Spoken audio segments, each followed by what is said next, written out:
സ്ത്രീകൾക്കും അതുപോലെ തന്നെ പുരുഷന്മാർക്കൊക്കെ വളരെ കോമൺ ആയിട്ട് വരുന്ന ഒരു അസുഖമാണ് കാലിനൊക്കെ വരുന്ന വേദന എന്ന് പറയുന്നത്. അപ്പം ചിലപ്പോൾ അത് നടുവിന് താഴോട്ടായിരിക്കാം, ചില ആളുകൾക്ക് മുട്ടിന് താഴോട്ടായിരിക്കാം. പല കാരണങ്ങൾ കൊണ്ടും ഇങ്ങനെ കാലുകൾക്ക് വേദന അനുഭവപ്പെടാം.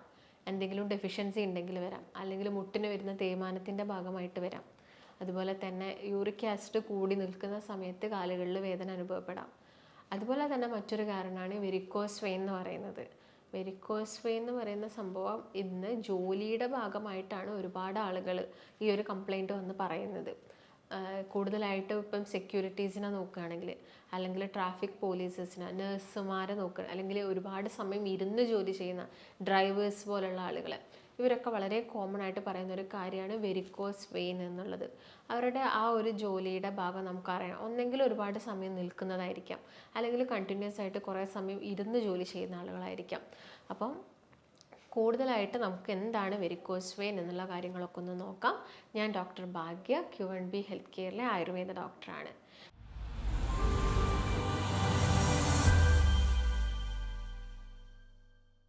അപ്പോൾ വെരിക്കോസ് വെയിൻ എന്ന് പറയുന്നത് നോർമലി നമ്മുടെ കാലുകളിലൊക്കെ ധമനികളും സിരകളും ഒക്കെ ഉണ്ട്. നമുക്കറിയാം, സിരയാണ് അശുദ്ധ രക്തത്തിന് ഹൃദയത്തിലോട്ട് തിരിച്ചു കൊണ്ടുപോകുന്നത്. ഈ സിരകളുടെ വാൽവുകളിൽ എന്തെങ്കിലും തകരാറ് സംഭവിക്കുമ്പോൾ ഈ സിരകൾ നന്നായിട്ട് വീർത്തിട്ട് വളഞ്ഞ് പൊളഞ്ഞൊക്കെ ആളുകളിൽ കണ്ടുവരുന്ന ഒരു സിറ്റുവേഷനാണ് നമ്മൾ വെരിക്കോസ് വെയിൻ എന്ന് പറയുന്നത്. ഇങ്ങനെ നല്ല രീതിയിൽ ധമനികളൊക്കെ തടിച്ച്, അല്ലെങ്കിൽ സിരകളൊക്കെ നല്ല രീതിയിൽ തടിച്ച് വന്നിട്ടും പെയിനും കാര്യങ്ങളും ഒന്നും ഇല്ലാത്ത ഒരുപാട് ആളുകളുണ്ട്. എന്നാൽ ചില ആളുകളിൽ ഇങ്ങനെ സിരകളൊന്നും തടിച്ചിട്ട് കാണുന്നില്ല, പക്ഷെ അവർക്ക് കാലുകളിലൊക്കെ നല്ല കടച്ചിലുണ്ട്, പെയിൻ ഉണ്ട്. അപ്പോൾ നമുക്ക് പല കണ്ടീഷനായിട്ട്, ഞാൻ നേരത്തെ പറഞ്ഞ പോലെ, ഒന്നെങ്കിൽ അത് വെരിക്കോസ് വെയിൻ ആവാം, അല്ലെങ്കിൽ വിറ്റാമിൻ D അല്ലെങ്കിൽ B12 ഇതിൻ്റെയൊക്കെ ഡെഫിഷ്യൻസി മൂലമായിട്ടും ഇങ്ങനെയുള്ള പ്രശ്നങ്ങളൊക്കെ വരാം. അപ്പോൾ വെരിക്കോസ് വെയിൻ എന്ന് പറയുന്നത് ഞാൻ നേരത്തെ പറഞ്ഞ പോലെ തന്നെ സിരകൾക്ക് വരുന്ന പ്രശ്നമാണ്. അപ്പോൾ നമ്മൾ എപ്പോഴും ഭക്ഷണം കഴിക്കുന്ന സമയത്ത് ഈ സിരകളുടെ ഹെൽത്ത് കൂട്ടുന്ന രീതിയിൽ, അല്ലെങ്കിൽ അവിടെ എപ്പോഴും ഒരു ബ്ലഡിൻ്റെ ക്ലോട്ട് ഉണ്ടാവും, ബ്ലഡ് കട്ട പിടിക്കാനുള്ള ചാൻസ് കൂടുതലാണ്. അതൊക്കെ കുറച്ചുകൊണ്ട് വരുന്ന രീതിയിലുള്ള ഭക്ഷണങ്ങളാണ് നിങ്ങൾ ഇൻക്ലൂഡ് ചെയ്യേണ്ടത്. അപ്പോൾ അത് ഏതൊക്കെയാണ്, ഇങ്ങനെയുള്ള ആളുകൾ കോമൺ ആയിട്ട് ശ്രദ്ധിക്കേണ്ട കുറച്ച് കാര്യങ്ങളുണ്ട്.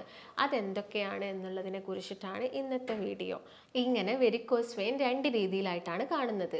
ഒന്ന് ഉള്ളിലായിട്ടും മറ്റൊന്ന് പുറകിലായിട്ടും, പുറം വശത്തായിട്ടും. അപ്പം പുറം വശത്തുള്ളതാണ് നല്ല രീതിയിൽ ഈ ഞരമ്പൊക്കെ തടിച്ച് പുറത്തോട്ട് നമ്മൾ കണ്ടുവരുന്നത്. അപ്പം ചില ആളുകളിൽ ചിലന്തി വല പോലെ, ഇതിൻ്റെ ഗ്രേഡൊക്കെ അനുസരിച്ച് നോക്കുകയാണെങ്കിൽ ഒരു ഫസ്റ്റ് ഗ്രേഡൊക്കെ ആകുന്ന സമയത്ത് നമുക്ക് വേദനയും കടച്ചിലും ഒക്കെ ചെറിയ രീതിയിൽ വരും. എന്നാൽ സെക്കൻഡ് സ്റ്റേജിലോട്ട് വരുന്ന സമയത്താണ് നല്ല രീതിയിലുള്ള കടച്ചിൽ വരിക, ഭയങ്കര വേദന വരിക. കുറച്ചൊന്ന് നിൽക്കുമ്പോഴേക്കും, അല്ലെങ്കിൽ കുറച്ച് ദൂരം ഒന്ന് നടക്കുമ്പോഴേക്കും നമ്മളെ കാലിന് ആ ഒരു കുഴച്ചിൽ പോലെ വരിക. അതുപോലെ തന്നെ നീര് നല്ല രീതിയിൽ വന്ന് കാല് നന്നായിട്ട് വീർത്ത് വരിക. അതുപോലെ തന്നെ ഈ ചിലന്തി വല പോലെ ചെറിയ രീതിയിലൊക്കെ ഞരമ്പ് അല്ലെങ്കിൽ നമ്മുടെ സിര എന്ന് പറയുന്നത് തടിച്ച് പുറത്തോട്ട് കാണുക. ആ ഭാഗത്തൊരു കളർ ഡിസ്കളറേഷൻ, അതായത് ഒരു ബ്ലാക്കിഷ് ഡിസ്കളറേഷൻ കണ്ടുവരിക. നിങ്ങൾക്ക് നല്ല ചൊറിച്ചിൽ അനുഭവപ്പെടുക. ഇങ്ങനെയുള്ള പ്രശ്നങ്ങളൊക്കെ വെരിക്കോസ് വെയിൻ്റെ ഒരു സെക്കൻഡ് സ്റ്റേജിലാണ് നമ്മൾ കൂടുതലായിട്ടും കണ്ടുവരുന്നത്. അപ്പോൾ ഇങ്ങനെയുള്ള ആളുകളോട് നമ്മൾ കോമൺ ആയിട്ട് പറയുന്നതാണ്, നിങ്ങളെ ജോലി പ്രകാരം ഇപ്പം നിന്ന് ജോലി ചെയ്യുന്നുണ്ടെങ്കിൽ, അല്ലെങ്കിൽ ഇരുന്ന് ജോലി ചെയ്യുന്നുണ്ടെങ്കിൽ, അതിനിടയ്ക്ക് നിങ്ങൾ കുറച്ചൊരു സമയം, അതായത് കണ്ടിന്യൂസ് ആയിട്ട് നിൽക്കുന്നുണ്ടെങ്കിൽ ഒന്ന് ഇരിക്കുക, കാലുകൾക്ക് ചെറിയ മൂവ്മെൻറ്റ്സ് ഒക്കെ കൊടുക്കുക. കണ്ടിന്യൂസ് ആയിട്ട് ഇരിക്കുന്നുണ്ടെങ്കിൽ അതുപോലെ തന്നെ കുറച്ച് ദൂരം ഒന്ന് നടക്കുക, കാലുകൾക്കുള്ള ചെറിയ ചെറിയ മൂവ്മെൻറ്റ്സും കാര്യങ്ങളൊക്കെ കൊടുക്കേണ്ടത് നിങ്ങൾ പ്രത്യേകം ശ്രദ്ധിക്കണം. കാരണം അതൊരു ഇനീഷ്യൽ സ്റ്റേജിൽ തന്നെ നമുക്ക് ഈ ഒരു രീതിയിൽ നമ്മൾ കാര്യങ്ങളൊക്കെ ശ്രദ്ധിച്ച് പോവുകയാണെങ്കിൽ ഇത് അൾസർ എന്ന് പറഞ്ഞൊരു സ്റ്റേജിലോട്ട് വരുന്നത് നമുക്ക് പ്രിവെൻറ്റ് ചെയ്യാൻ വേണ്ടിയിട്ട് സാധിക്കും. പിന്നെ നിങ്ങളൊന്ന് ശ്രദ്ധിക്കേണ്ടത്, നിങ്ങൾക്ക് അമിതമായിട്ടുള്ള വെയിറ്റ് ഉണ്ടെങ്കിൽ, അല്ലെങ്കിൽ നിങ്ങൾക്ക് അമിത ഭാരമുള്ള ആളുകളാണെങ്കിൽ നിങ്ങളുടെ വെയിറ്റ് എത്രയും പെട്ടെന്ന് കുറയ്ക്കുക. അല്ലെങ്കിൽ നല്ല രീതിയിൽ ഈ സിര തടിച്ച് പുറത്തോട്ട് കാണുന്നുണ്ടെങ്കിൽ അവർക്ക് നല്ല എക്സസൈസ് ഒക്കെ ചെയ്യാൻ ബുദ്ധിമുട്ടുണ്ടായിരിക്കും. ഇങ്ങനെയുള്ള ആളുകളാണെങ്കിൽ ഭക്ഷണത്തിൽ തന്നെ മാറ്റങ്ങൾ വരുത്തിയിട്ട് അവരുടെ വെയിറ്റ് കുറയ്ക്കാൻ വേണ്ടിയിട്ട് നോക്കുക. പിന്നെ ഇടയ്ക്കിടയ്ക്ക് മലബന്ധം, അതായത് കോൺസ്റ്റിപ്പേഷനൊക്കെ വരുന്നുണ്ടെങ്കിൽ നിങ്ങളുടെ ഭക്ഷണത്തിൽ നിന്ന് കാർബോഹൈഡ്രേറ്റിൻ്റെ ഉപയോഗം കുറച്ചുകൊണ്ട് വരിക. ഫൈബർ റിച്ച് ആയിട്ടുള്ള ഭക്ഷണങ്ങൾ കഴിക്കുക. പ്രോട്ടീൻസ് മാക്സിമം ഇൻക്ലൂഡ് ചെയ്യുക. അതിപ്പം പച്ചക്കറികൾ, അതായത് ചെറുപയർ, പരിപ്പ്, സോയ, അങ്ങനെയുള്ള കാര്യങ്ങളൊക്കെ നിങ്ങളെ ഭക്ഷണത്തിൽ ഇൻക്ലൂഡ് ചെയ്യുക. അതുപോലെ തന്നെ ആനിമൽ പ്രോട്ടീൻ ആണെങ്കിൽ ചിക്കനൊക്കെ ഇൻക്ലൂഡ് ചെയ്യുക. മീനുകൾ നന്നായിട്ട് കഴിക്കുക. അതിന് പകരം റെഡ് മീറ്റൊക്കെ മാക്സിമം കുറച്ചുകൊണ്ട് വരിക. അതുപോലെ തന്നെ മൈദ അടങ്ങിയ ഭക്ഷണങ്ങൾ കുറയ്ക്കുക. അപ്പോൾ കോൺസ്റ്റിപ്പേഷൻ പോലുള്ള പ്രശ്നങ്ങളാണെങ്കിൽ കൂടുതലായിട്ടും നാരുകൾ അടങ്ങിയ ഭക്ഷണങ്ങളാണ് നിങ്ങൾ കഴിക്കേണ്ടത്. ഫ്രൂട്ട്സ് ആയിക്കോട്ടെ, വെജിറ്റബിൾസ് ആയിക്കോട്ടെ, ഇതൊക്കെ നന്നായിട്ട് ഭക്ഷണത്തിൽ ഇൻക്ലൂഡ് ചെയ്യുക. പിന്നെ ഒരുപാട് സമയം നിൽക്കുകയൊക്കെ ചെയ്യുന്നുണ്ടെങ്കിൽ സ്റ്റോക്കിങ്സും അതുപോലെ തന്നെ രാത്രി കിടന്നുറങ്ങുന്ന സമയത്ത് ബാൻഡേജൊക്കെ നിങ്ങൾ യൂസ് ചെയ്യാൻ വേണ്ടിയിട്ട് പ്രത്യേകം ശ്രദ്ധിക്കുക. അതുപോലെ തന്നെ കാലിന് എല്ലാ ദിവസവും ഒരു മസാജ് കൊടുക്കുന്നത് ഈ ബ്ലഡ് പെട്ടെന്ന് ക്ലോട്ട് ആവുന്നത് പ്രിവെൻറ്റ് ചെയ്യാൻ വേണ്ടിയിട്ട് സഹായിക്കും. നിങ്ങൾ ഉപയോഗിക്കുന്ന ഏതെങ്കിലും പിണ്ണ തൈലം ആയിക്കോട്ടെ അല്ലെങ്കിൽ ഏലാതി തൈലം പോലുള്ള ഏതെങ്കിലും തൈലം ഉപയോഗിച്ചിട്ട് നമ്മുടെ കാലിൻ്റെ താഴ്ഭാഗത്തു നിന്ന് മുകൾ ഭാഗത്തേക്ക് ചെറിയ രീതിയിലുള്ള മസാജും കാര്യങ്ങളൊക്കെ കൊടുക്കാൻ വേണ്ടിയിട്ട് നോക്കുക. ചൂട് പിടിക്കുന്നത് ഒഴിവാക്കുക. കാരണം വെരിക്കോസ് വെയിൻ ഉള്ള ആളുകളിൽ ചൂട് പിടിച്ചാൽ ചിലപ്പോൾ ബ്ലോക്കും കാര്യങ്ങളുടെയൊക്കെ മൂവ്മെൻറ്റ്സ് നടന്നിട്ട് പിന്നീട് അത് പക്ഷാഘാതം പോലെ അങ്ങനെയുള്ള പ്രശ്നങ്ങളൊക്കെ ഉണ്ടാക്കാനുള്ള ചാൻസസ് കൂടുതലാണ്. ആ കാര്യം നിങ്ങൾ പ്രത്യേകമായിട്ടും ശ്രദ്ധിക്കുക. പിന്നെ രാത്രി ഉറങ്ങുന്ന സമയത്ത് ഒരു ബാക്ക് ഫ്ലോ, രക്തം തിരിച്ച് ഹൃദയത്തിലോട്ട് സ്മൂത്തായിട്ട് പോകാൻ വേണ്ടിയിട്ട് 2 or 3 തലയണയുടെ സഹായം നിങ്ങൾ കാലിനടിയിൽ വെച്ചിട്ട് കിടന്നുറങ്ങാൻ വേണ്ടിയിട്ട് നോക്കുക. പിന്നെ മെയിനായിട്ട് നന്നായിട്ട് വെള്ളം കുടിക്കുക. നമ്മുടെ രക്തമൊക്കെ ശുദ്ധീകരിക്കാൻ വേണ്ടിയിട്ടുള്ള ഭക്ഷണങ്ങൾ ഇൻക്ലൂഡ് ചെയ്യുക. മഞ്ഞൾ, ചെറുനാരങ്ങ, ആൻറ്റി ഓക്സിഡൻസ് അടങ്ങിയിട്ടുള്ള സുഗന്ധദ്രവ്യങ്ങളിലെല്ലാം തന്നെ ആൻറ്റി ഓക്സിഡൻസ് ഉണ്ട്. ഇതൊക്കെ നമ്മുടെ ഭക്ഷണത്തിൽ ഇൻക്ലൂഡ് ചെയ്യുക. പിന്നെ ഭക്ഷണത്തിൽ ശ്രദ്ധിക്കേണ്ടതാണെങ്കിൽ വെയിറ്റ് കൂടുന്ന രീതിയിലുള്ള ഭക്ഷണമൊക്കെ മാക്സിമം കുറച്ചുകൊണ്ട് വരിക.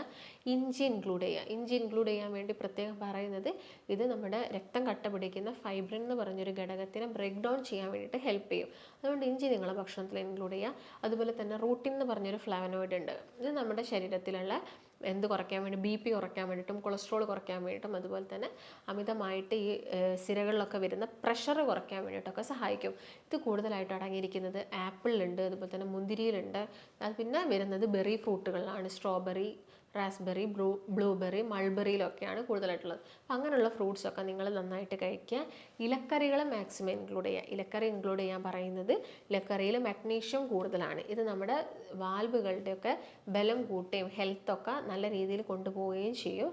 അതുപോലെ തന്നെ ഇലക്കറികൾ കഴിക്കുമ്പോൾ യൂറിൻ ഔട്ട്പുട്ട് കൂടും. യൂറിൻ ഔട്ട്പുട്ട് കൂടുമ്പോൾ തന്നെ ശരീരത്തിൽ വരുന്ന നീരൊക്കെ കുറയ്ക്കാൻ വേണ്ടിയിട്ട് ഇത് സഹായിക്കും. അതുപോലെ തന്നെ വിറ്റാമിൻ C റിച്ച് ആയിട്ടുള്ള ഫ്രൂട്ട്സുകൾ നന്നായിട്ട് കഴിക്കുകയാണെങ്കിൽ വാൽവിൻ്റെയൊക്കെ ഇലാസ്റ്റിസിറ്റി അതൊക്കെ ഒന്ന് കീപ്പ് ചെയ്തിട്ട് ആ ഒരു റേഞ്ചിൽ തന്നെ കീപ്പ് ചെയ്ത് പോകാൻ വേണ്ടിയിട്ട് ഇത് സഹായിക്കും. പിന്നെ ബീട്രൂട്ട് പോലുള്ള പച്ചക്കറികൾ നന്നായിട്ട് കഴിക്കുക. രക്തം കട്ട പിടിക്കുന്നത് പ്രിവെൻറ്റ് ചെയ്യാനുള്ളൊരു കഴിവ് ഇതിനുണ്ട്. പിന്നെ അൾസറൊക്കെ വന്ന ആളുകളാണെങ്കിൽ ചിലപ്പോൾ അവർക്ക് ചില ഭക്ഷണങ്ങളൊക്കെ അലർജി ഉണ്ടാക്കുന്നുണ്ട്. പാൽ ഉൽപ്പന്നങ്ങളും അലർജി ഉണ്ടാക്കുന്ന ആളുകളുണ്ട്. അതുപോലെ തന്നെ ഗ്ലൂട്ടൻ കൂടുതലുള്ളത് ചപ്പാത്തി അതായത് ഗോതമ്പ് ഉപയോഗിച്ചിട്ടുണ്ടാക്കുന്ന റൊട്ടി ആയിക്കോട്ടെ അല്ലെങ്കിൽ ബിസ്ക്കറ്റ്സ് കാര്യങ്ങളൊക്കെ നിങ്ങൾ മാക്സിമം കുറച്ചുകൊണ്ട് വരിക. ഷെൽഫിഷ് അലർജി ഉണ്ടാക്കുന്ന ആളുകളുണ്ട്. അതായത് കടുക്ക, ചെമ്മീൻ, ഞണ്ടൊക്കെ ചില ആളുകൾക്ക് പാലൊഴിച്ച ചായ കുടിച്ചാൽ വരെ അവർക്ക് അലർജി വരും. അപ്പം അങ്ങനെയുള്ള ആളുകളൊക്കെ ആ ഭക്ഷണങ്ങളൊക്കെ ഒഴിവാക്കുക. പിന്നെ പെട്ടെന്ന് തന്നെ നമുക്കറിയാം മുതിരയൊക്കെ കഴിക്കുന്ന സമയത്ത് നിങ്ങൾ ശ്രദ്ധിക്കുക. അൾസർ വീണ്ടും വഷളാവാനുള്ള ചാൻസസ് കൂടുതലാണ്. മെയിനായിട്ട് ഇതൊക്കെയാണ്. ഇനിയിപ്പോൾ അൾസർ വന്നു കഴിഞ്ഞാൽ ആദ്യം തന്നെ നിങ്ങൾ അൾസർ ഉണക്കാൻ വേണ്ടിയിട്ടുള്ള എക്സ്റ്റേണൽ ട്രീറ്റ്മെൻറ്റ്സും കാര്യങ്ങളും, അതായത് പുറത്ത് അത് നന്നായിട്ട് ക്ലീൻ ചെയ്ത് എപ്പോഴും ഒരു ഹൈജീനിക്കോട് കൂടിയിട്ട് ആ ഒരു വൂണ്ടിനെ കൊണ്ടുപോയിട്ട് പെട്ടെന്ന് ഉണക്കിയെടുക്കാൻ വേണ്ടി നോക്കുക. പിന്നെ നിങ്ങൾ വെരിക്കോസ് വെയിൻ മൂലം ഉണ്ടാകുന്ന ബുദ്ധിമുട്ട് നമുക്ക് കുറച്ചെടുക്കാൻ പറ്റുന്ന രീതിയിലുള്ള പെയിനും കടച്ചിലും കാര്യങ്ങളൊക്കെ കുറച്ചെടുക്കുക. Wait maximum കുറച്ചെടുക്കുക. ഈ കാര്യങ്ങളൊക്കെ നന്നായിട്ട് ശ്രദ്ധിക്കുക. പിന്നെ നന്നായിട്ട് ഉറങ്ങാൻ വേണ്ടി പറയുന്നത് രാത്രി സമയങ്ങളിൽ നമ്മളുടെ ശരീരത്തിൽ വരുന്ന ഇൻഫ്ലമേഷനും കാര്യങ്ങളൊക്കെ ഉറങ്ങുന്ന സമയത്ത് ഹോർമോണിൻ്റെ സഹായത്തോടു കൂടി അത് ഹെൽപ്പ് ചെയ്യും. അതും നിങ്ങൾ ഇതിൻ്റെ കൂടെ പ്രത്യേകം ശ്രദ്ധിക്കേണ്ടതുണ്ട്. അപ്പം മെയിനായിട്ടും വെരിക്കോസ് വെയിൻ ഉള്ള ആളുകൾ ഇത് തന്നെയാണ് ശ്രദ്ധിക്കേണ്ടത്. ഇപ്പോൾ വെരിക്കോസ് വെയിൻ പലതവണ വന്നിട്ടും സർജറി ഒക്കെ ചെയ്തിട്ടും കംപ്ലീറ്റ് ആയിട്ട് ക്യൂർ ആവാത്ത ഒരുപാട് ആളുകളുണ്ട്.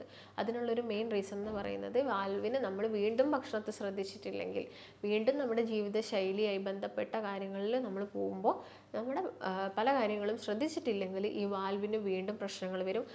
ഒരു വാൽവ് നോർമൽ ചെയ്ത് നിങ്ങൾ എന്തെങ്കിലും ട്രീറ്റ്മെൻറ്റ് ചെയ്ത് ലേസർ ട്രീറ്റ്മെൻറ്റ് ചെയ്ത് വീണ്ടും നെക്സ്റ്റ് വാൽവിന് വരാനുള്ള ചാൻസസ് കൂടുതലാണ്.